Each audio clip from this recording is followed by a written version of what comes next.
हर कोई चाहता है कि यदि उसने पढ़ा है तो वो उसे याद रखे, वो उसे कभी न भूले। ये शायद कुछ को छोड़कर हर एक स्टूडेंट की प्रॉब्लम है।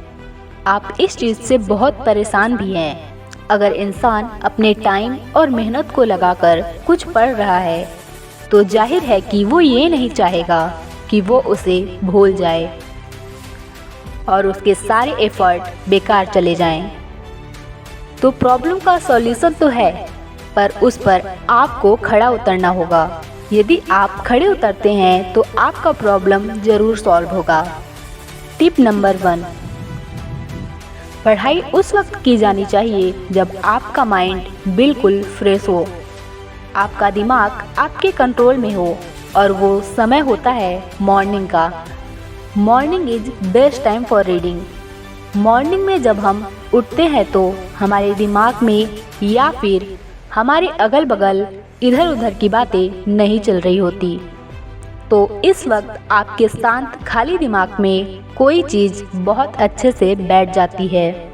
और अदर टाइम की पढ़ाई के मुकाबले इस टाइम की पढ़ाई आपको बेस्ट रिजल्ट देती है, जिसकी आपको सख्त ज़रूरत है। ये केवल मैं नहीं कह रही हूँ, ये कई बड़े लोगों ने बताया है, और आपके टीचर्स और लोगों ने भी आपको ये सजेशन ज़रूर दिया होगा, जो शायद आपने सीरियस नहीं लिया होगा। मैं तो कहती हूँ कि पहले आप इस्तेमाल करो फिर विश्वास करो।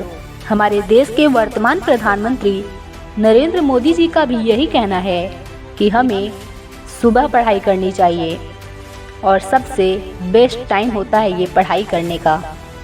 और पढ़ाई को अपने दिमाग में बैठाने के लिए तो इतने लोगों का सजेशन तो आपको एक बार ज़रूर मानना चाहिए। पढ़ाई दिन भर करो, लेकिन रिवीजन मॉर्निंग में करो।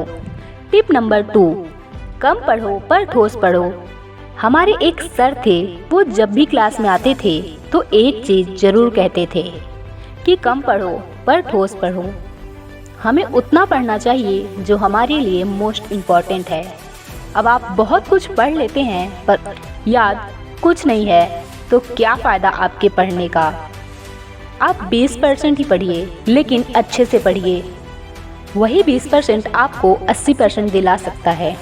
आप जो भी पढ़िए ठोस तरीके से पढ़िए, जिससे आपको खुद पर विश्वास हो कि हाँ, मैंने ये पढ़ा है और मुझे ये याद है और मैं इसके बारे में अच्छे से बता सकता हूँ। आप सब कुछ रट लें और आपको रिटर्न कुछ भी न मिले तो क्या फ़ायदा आपकी पढ़ाई का। तो इस बात पर भी आपको ज़रूर से ज़रूर फोकस करना है। टिप नंबर 3, पढ़ने वाले स्टूडेंट को टेंशन नहीं लेना चाहिए, चाहे वो घर का हो या किसी भी प्रकार का। जितना हो सके खुद को दूर रखना चाहिए और पढ़ाई एकांत में करनी चाहिए। ऐसी जगह नहीं जहां 4 लोग 4 बातें कर रहे हों, क्योंकि इन दोनों ही सिचुएशन में आप पढ़ नहीं पाएंगे, और यदि पढ़ भी लिए तो आपका माइंड उसे कैप्चर नहीं कर पाएगा, अपने अंदर बैठा नहीं पाएगा, क्योंकि वहाँ तो कुछ और चल रहा होगा।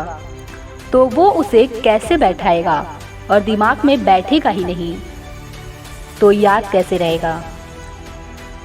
आपके चिंता करने से आपकी परेशानी का हल नहीं निकल जाएगा, लेकिन यदि आप अपनी पढ़ाई पर फोकस करें ना तो उसका हल ज़रूर निकलेगा।